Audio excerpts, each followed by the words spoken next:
Então, comecemos, tá? Hoje eu tenho novidade para vocês que eu comprei uma mesa digitalizadora. Agora as escritas vão ficar show de bola, tá? Por enquanto, uma apontadora laser, daqui a pouco a gente volta para caneta, tá? Então a gente começou a falar a parte de cálculo e discutir algumas coisinhas e tivemos um passo a passo. Lembrando que todos esses cálculos que a gente está fazendo, eles são baseados em duas leis, a lei de Lavoisier e a lei de Prost. E esse raciocínio proporcional, ele vai se manter dentro da química, tá? Se você vai fazer curso técnico, vai fazer curso superior, eu vou fazer enfermagem, vai ter cálculo proporcional lá também, envolvendo química, tá? Eu vou fazer medicina, eu mando nos outros, vai nessa, tá bom? Então, normalmente, tudo que a gente tem feito segue esses 4 passinhos que aparecem aí. Né? Escrever a equação química balanceada quando necessário. Em todos os casos, praticamente, a equação já vem balanceada. Lembre-se que balanceando a equação química, ela fica de acordo com a lei de Lavoisier, e aí ela me dá uma proporção em mols, tá? Em número de mols. Aqueles coeficientes, os números que ficam na frente, eles são proporcionais em quantidade de matéria. E aí, a gente tem que ler o problema, ver qual é a questão do problema, né, para a gente ver quais são as partes envolvidas, né? O que ele quer que você descubra, o que você quer que você calcule. Quando a gente faz o balanceamento, a gente consegue uma proporção em massa. A proporção em massa se baseia na massa molar. Aí a gente tem que calcular a massa molar das substâncias, que aí eu consigo relacionar número de mols e massa. As outras grandezas que estão aparecendo aqui, tipo volume, nós vamos começar a discutir já na semana que vem, quando a gente começar a estudar os gases. Tá? Sem muito estresse, sem muita pressa, mas principalmente entender por que o gás a gente tem que estudar isso de forma separada. Na verdade, você já até entende porque a matéria no estado gasoso a gente não tem como manusear, eu não tenho como controlar. Ele vaza, ele vai para o ambiente, ele se expande. Então tem uma série de características que a gente tem que especificar depois da matéria gasosa. E aí as relações que aparecem na questão nada mais é do que a regra de três para a gente resolver, certo? Esses problemas que nós estamos fazendo, essas análises, são todas análises quantitativas, tá? Essas análises quantitativas a gente está prestando atenção apenas na parte da quantidade de matéria, na massa, tá certo? Aí os aspectos qualitativos dessas reações e como isso vai interferir, a gente aprofunda isso dentro da segunda série. Para quem já tem curiosidade, eu pelo menos quando era menino pequeno, eu ficava sempre curioso com o que eu ia estudar nos próximos anos, nas matérias, né? Mas assim, a gente adianta porque, por exemplo, a gente estuda os aspectos de troca de energia térmica. Então, tem a quantidade de calor que é liberado para o ambiente ou absorvido, tem reação química que depende disso. Essa quantidade de energia, por exemplo, vai incentivar o início ou não de uma reação química. E aí eu preciso da quantidade de matéria. Né? O tempo que a reação química ela vai durar, se ela vai ser rápida, se ela não é, se ela é espontânea, se ela não é. E até quando essa reação química. A gente aproveita e aprofunda. Quem acha que a gente não trabalhou quase nada esse ano de aspecto do dia a dia, primeiro está cometendo um equívoco, porque a gente discutiu bastante coisas do nosso dia a dia, e ano que vem o que menos você vai fazer é essa pergunta. Eu não sei para que eu tenho que saber disso. O que a gente mais tem são exemplos do dia a dia, tá certo? Então nós vamos começar aí a discutir, tá bom? Então tem uma questão aí. Deixa eu pegar minha canetinha. Vou pegar a caneta vermelha. Tá ali. Né? Aí é uma questão, eu peguei umas questões de vestibulares. São questões objetivas para a gente achar a resposta. Já tem até os dados aí de massa atômica, né? A massa do carbono e do oxigênio, se necessário for. Aí a questão ele fala assim de uma situação que acontece muito. Vocês sabem o que são combustíveis, não é isso? O que são combustíveis, primeira série?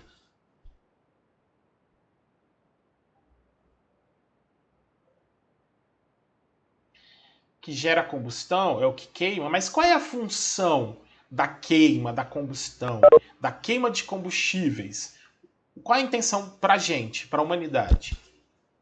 Exalar CO2 é essa a função ou liberar o quê? Energia. E aí essa energia ela vai ser utilizada para um monte de coisas, não é? Em muitos países a queima de combustível, por exemplo, é o que gera energia elétrica. Então a reação química, né, a energia química, ela é convertida em energia elétrica. O mais comum no nosso dia a dia é que a queima de combustível é utilizada para fazer a movimentação de diversos veículos. Então é a energia química se convertendo em energia mecânica. Olha a física aí, não é isso? Plus estuda química ambiental e aprende um pouquinho de física de novo. Só que quando ele fala de combustão incompleta aqui, ó, correto? De combustíveis, a gente produz alguns compostos intermediários. Muitos deles são compostos tóxicos. Quando a gente tem combustão completa, que eu até botei em destaque aqui, a gente produz o gás carbônico. E dependendo da substância que é o combustível, a gente produz também água. Tá? Toda combustão completa produz gás carbônico e produz água. Tá certo? Mas não é esse caso aqui. Tá? Deixa eu apagar toda a tinta e vamos voltar à discussão aqui. O monóxido de carbono você já deve ter estudado lá nas ciências do ensino fundamental ou já na biologia, que o monóxido de carbono é um composto muito tóxico quando você inala, porque ele forma um complexo, uma ligação com a hemoglobina que impede que a hemoglobina transporte oxigênio e gás carbônico. Então o acúmulo de monóxido de carbono no sangue pode causar, por exemplo, pessoas hipóxia, né? A falta do oxigênio. E aí a falta do oxigênio causa uma série de problemas. Então essa reação química que aparece aí pra gente, ela já está balanceada, tá? É a reação do monóxido de carbono, correto? Com o oxigênio para a formação do gás carbônico, tá certo? Ela já está balanceada, tá certo? Eu já tenho as proporções em mol. E aí ele vai trazendo assim. Ele quer descobrir a quantidade, tá bom? Cadê? A quantidade. Vai, caneta, vai, caneta. A quantidade de matéria de oxigênio presente no final da reação quando 9 mols de monóxido de carbono reage com 6 mols de oxigênio. Ei! Quantidade de matéria de oxigênio presente no final da reação. Gente, qual é a substância que aparece no final da reação?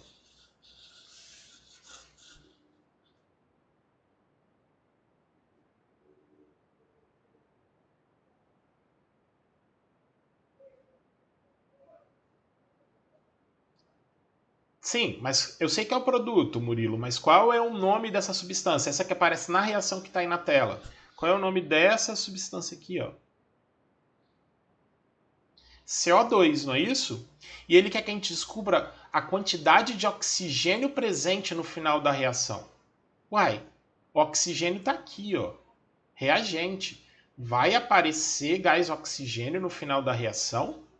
Quando que isso pode acontecer? Alguém se lembra? Eu dei uns spoilerzinhos nas últimas aulas disso. Quando que pode aparecer oxigênio sobrando no final da reação?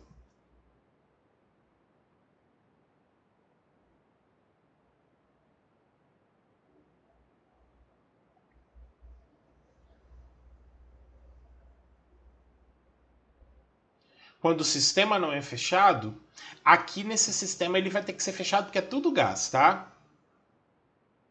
Quando que sobra oxigênio no final da reação? Vamos ver se alguém se lembra dos nossos churrascos virtuais.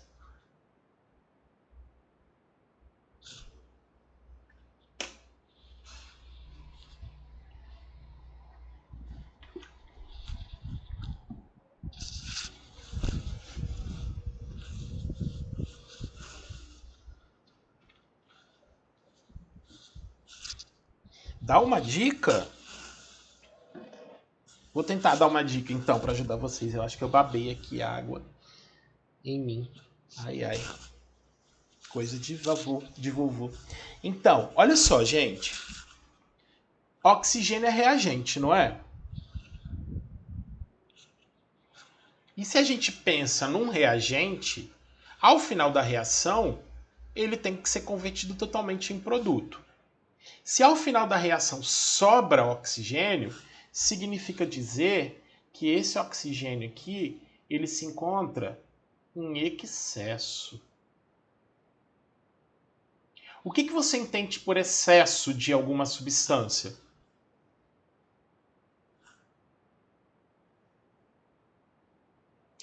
é a mais. É mais que o necessário. Não é isso? Tá fora da proporção. Exatamente isso daí. Então ele diz pra gente que ele reage... Primeiro eu vou escrever a proporção. A proporção vem com aqueles numerozinhos que vem na frente. Então, eu tenho 2 mol de CO reagindo com 1 mol de O2. A proporção é de 2 para 1, tá? Ele diz, no problema, ele fala que ele colocou 9 mol de CO para reagir com 6 mol de O2. Deixa eu mudar a cor aqui e escrever isso aqui, ó. Cadê você? Aqui, ó. Essa aqui é a minha proporção. E a reação química ela tem que ser mantida na proporção. O que a gente tem aqui são os dados do problema. Ele juntou 9 com 6. 9 com 6 é a proporção? Tá proporcional? Não, né?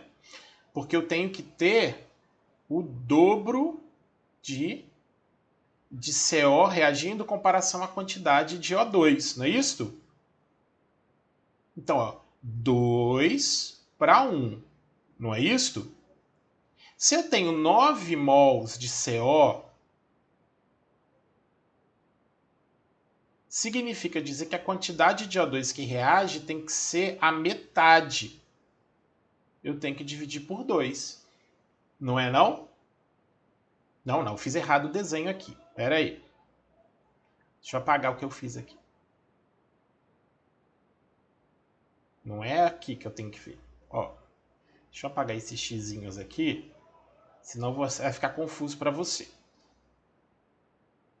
Não, agora vai, 2 para 1 significa dizer que daqui para cá, quem reage é sempre a metade em número de mols. E qual é a metade de 9?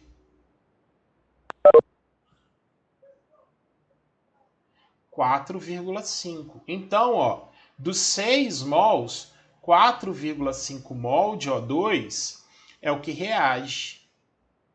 É a quantidade proporcional. Ai, que canetinha maravilhosa. É melhor que escrever com melhor que escrever com o mouse, né? Dá para ficar tudo tranquilo. Se eu estivesse escrevendo com o mouse agora, tinha 3 horas que eu estava escrevendo isso, né? Quantidade proporcional. Maravilha. Poxa, eu tinha 6, reagiu 4,5, quanto que sobrou? Ah, não é mais ele também não. É menos.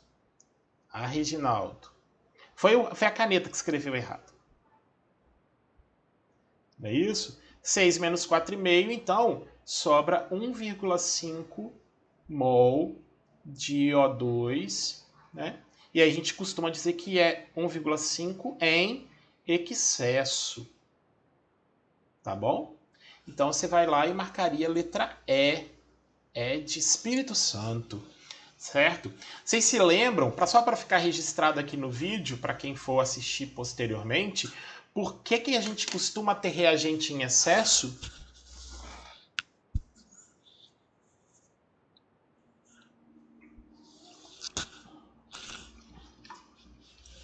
Vou dar uma dica antes que alguém me peça a dica. Vocês se lembram quanto que a gente quer produzir de substância? Em porcentagem? 100%. Um dos reagentes em excesso, o reagente em excesso me garante um rendimento de aproximadamente 100%. Eu consigo produzir mais substâncias, entendeu? Então a gente escolhe. E eu também falei assim, vamos ver se alguém lembra a história do churrasco, porque o oxigênio numa combustão pode ser o reagente em excesso exatamente por causa da disponibilidade dele. Ele está no ar. Então, no churrasco, por exemplo, você bota o carvão para queimar e abana o fogo. No que você abana o fogo, você está jogando mais oxigênio. Então, ele é em excesso, ele é o gás comburente, é o que reage com o combustível, e aí eu garanto uma reação muito melhor. Vocês conseguiram ver aqui que aqui ele está falando, ele não perguntou nada do CO2. Ele perguntou do reagente em excesso, ele deu a entender. Então, às vezes, isso está implícito no problema. Agora, se ele perguntasse o quanto de CO2 seria produzido, fácil, ó. A proporção do CO é a mesma do CO2, então se eu gasto 9 mols de CO, eu tenho que produzir 9 mols de CO2, tá? Vamos fazer mais um, que aí eu acho que dá para a gente entender melhor aqui a discussão toda, tá bom? Olha a questão aí. Deixa eu botar aqui no canto bate-papo. Maravilha. Então, ou aqui no cantinho, porque isso está sendo gravado, isso vai aparecer. O bate-papo de vocês aparece agora na gravação, tá? Cuidado. Então, aí a questão, ele está falando agora de uma limpeza que faz na piscina, tá? Esse sulfato de alumínio, depois hidróxido de... Isso aí é um produto que é feito até no tratamento de água, tá? Correto? Aí, essas aulas mesmo eu quero fazer com vocês participando, ajudando vocês a resolver, porque aqui já tem umas observações que tem que ser levadas em consideração, tá? O que você não gostou? Ah, sim, entendi. Beleza. Aí a questão fala, né, da reação... bate-papo aberto, agora é gravação da tela, é bom que vocês tomem cuidado aí com o que você vai falar, tá? Então, primeiro a gente aplica o sulfato de alumínio, que é essa substância que aparece aqui, eu vou grifar aqui agora. Esse aqui é o sulfato de alumínio, tá? E aí depois ele adiciona o hidróxido de cálcio, tá? Com isso forma-se uma substância gelatinosa que se deposita no fundo do tanque, com todas as impurezas. Para limpar essa piscina, o condomínio utiliza 500 gramas de sulfato de alumínio. Aí ele quer que a gente descubra o reagente limitante. Ele não quer saber nada do produto. Ele está ali falando que ele está botando 500 gramas de sulfato de alumínio, 500 gramas dessa substância e 500 gramas do hidróxido de cálcio. E ele quer que a gente descubra quem é o reagente limitante da reação e quanto de hidróxido de alumínio é formado. A massa disso daqui, certo? Vamos trabalhar primeiro no conceito. O que você entende por reagente limitante? O que é algo que limita? O que é uma limitação, pessoas? Pessoas boas do português.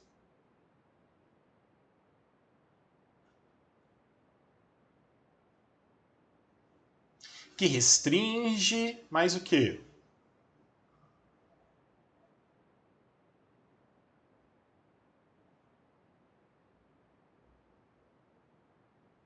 Que proíbe, que limita a reação. É exatamente isso, gente. O reagente limitante é aquele que vai definir o quanto de cada substância vai reagir. Naquela questão anterior, a minha substância em excesso era o O2, tá? Então a gente descobre quem é a substância em excesso. A substância em excesso é a substância em excesso. A outro reagente que reage com essa substância em excesso, ele é o reagente limitante. Você viu que a gente gastou aqui, descobriu que com 9 mols eu não reajo com... não gasto 6 mols de O2, eu gasto 4 mols e meio. Então o CO passa a ser o meu reagente limitante e o oxigênio é a substância em excesso. E é exatamente isso que a gente precisa descobrir aqui, tá bom? Quem é o reagente limitante? Lá ficava fácil porque a proporção que estava lá era em mol. Aqui não tá, aqui tem a proporção em mol, mas ele me deu quantidade em massa. Então eu preciso fazer a conversão. Para isso eu preciso calcular a massa molar do AlSO4 3 e a massa molar do CaOH2. Para isso tem esses dados aí. E aí? Alguém pode calcular para mim a massa das duas substâncias? A massa molar? Para quem se esqueceu como calcula a massa molar, basta olhar na tabela periódica e somar a massa de todos os átomos presentes na substância. Valendo!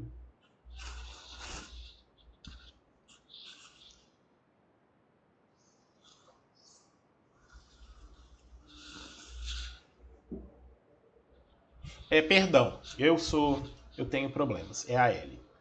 Vou apagar. Pera aí, cadê meu mouse? É a caneta que tá com problema.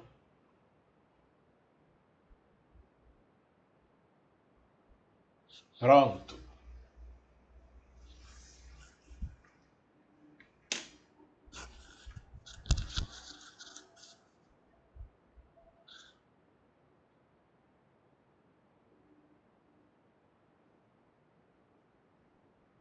Para quem está sem a tabela periódica, as massas molares estão ali, ó. H1, O16, Al27, S32. Vou fazer o cálculo aqui também para adiantar a nossa vida.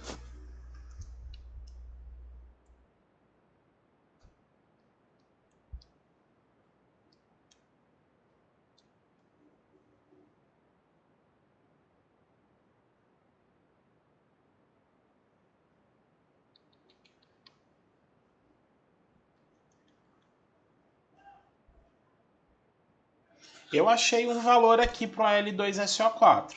Se alguém estiver fazendo aí, por favor, confira. Eu achei 342 gramas por mol. Aê, Diana, parabéns, gostei de ver. Também achei esse valor.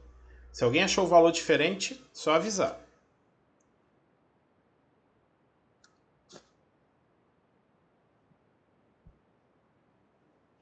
E para o CaOH2 eu achei 74 gramas por mol.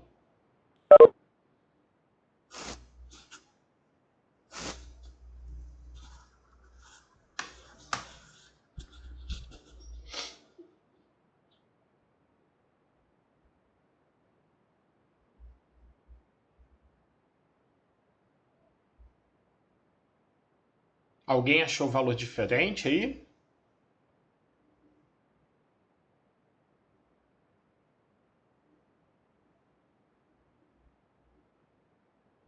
Agora eu não entendi o cálculo. Uai, ô Nicolas, você vai ter que pegar a massa de cada átomo e somar. Achou também? Maravilha. 342 e o CaOH2, vocês acharam 74 também? Ah, tá, entendi. Entendi que você entendeu. Tá bom, então. Então, ó, o Al2SO4,3, o sulfato de alumínio, é só 1 mol. Então, eu vou pegar 342 gramas. Essa linha que eu estou escrevendo aqui agora, deixa eu botar de azul, ela é a minha proporção, tá? Eu estou fazendo essa conversão pela reação balanceada, tá bom? Cadê caneta vermelha? Cadê? Isso. E agora, para o CaOH2 são 3 mols. Então eu tenho que fazer 3 vezes 74. 3 vezes 74, 222 gramas. Essa é a proporção em massa. Que ainda não nos ajuda, né? 342 para 222, não é? Como é que eu faço? Alguém sugere aí? Consegue bater o olho e já ver qual é o reagente limitante? Dá para descobrir.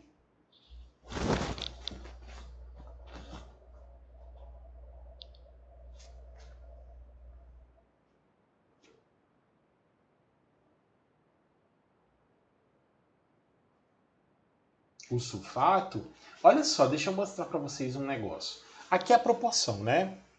342 para 22. Então, proporcionalmente, eu sempre vou gastar uma massa maior de sulfato de alumínio em comparação com a massa de hidróxido de cálcio. Estou fazendo aqui na mesma direção, tá, gente? Na mesma direção, para vocês não se perderem. Tá vendo? Eu sempre vou gastar proporcionalmente uma massa menor. Certo? Se eu gasto 500 gramas de Al2SO4, eu vou gastar 500 de CaOH2 ou uma massa menor?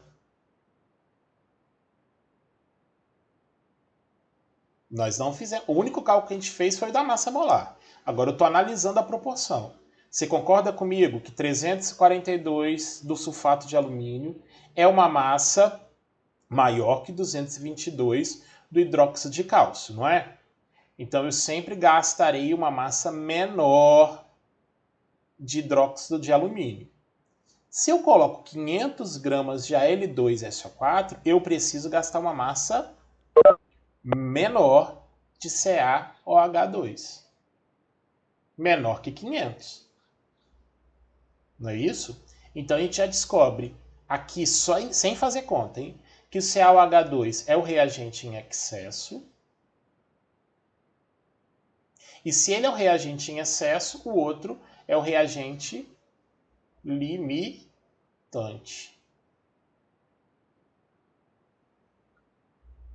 Mas eu vou provar para vocês.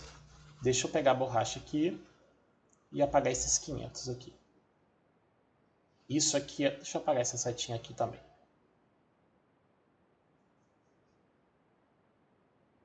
Aqui, ó.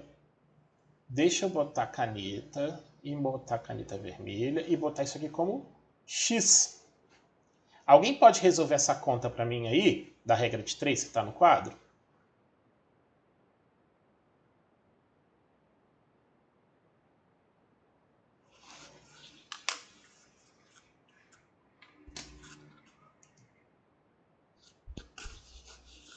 Para quem não se lembra como resolve, é só multiplicar cruzado, não é? É só fazer 342 vezes x é igual a 500 vezes 222.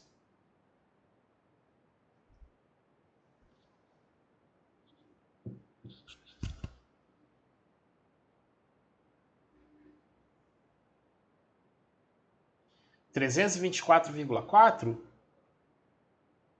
324,5? 354,5? Nossa senhora! Ai, ai, ai. Vamos botar 324,6 então. Tá? 324,6 gramas reagem. Lembra que ele colocou 500, não é isso? Faz então 500 menos 324,6.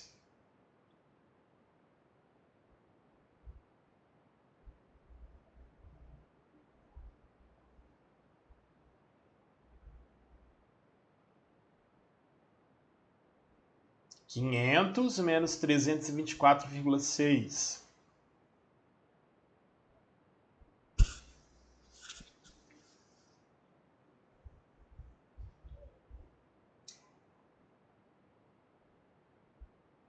Cento e setenta e cinco vírgula quatro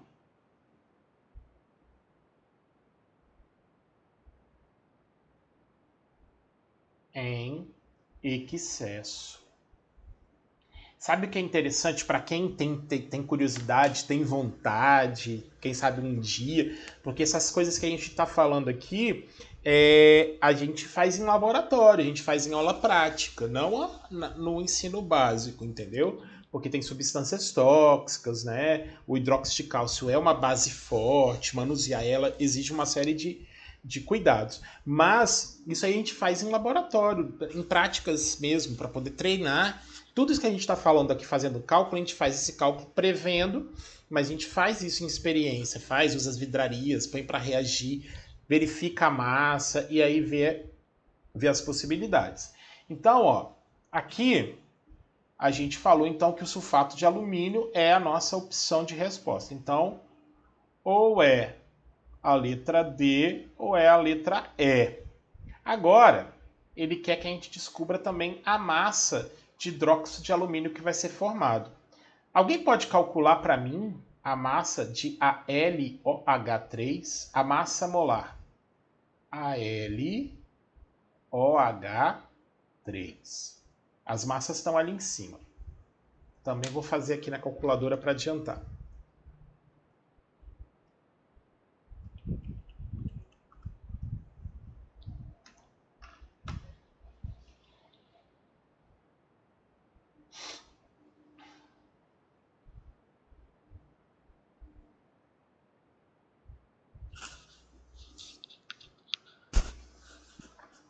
Eu achei um valor aqui, mas eu estou esperando alguém me falar o que achou. Eu também achei esse valor.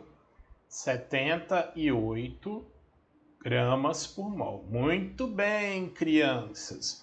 Então, ó, vou voltar. Eu não vou usar mais o COH. A proporção, então, seria... Faz 78 vezes 2 para mim aí.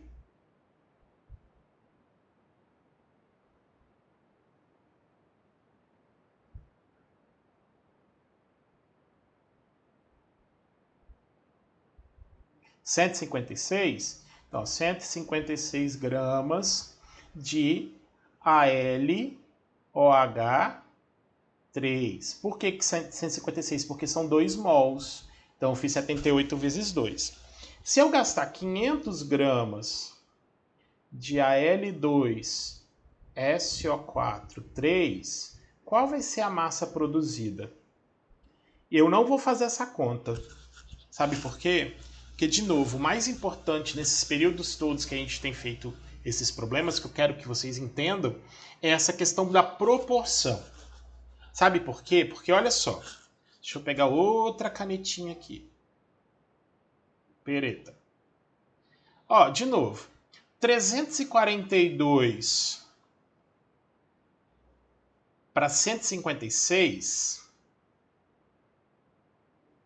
de 500 para X. Vocês conseguem tentar chegar a alguma resposta? Se seria 228 ou 351,3?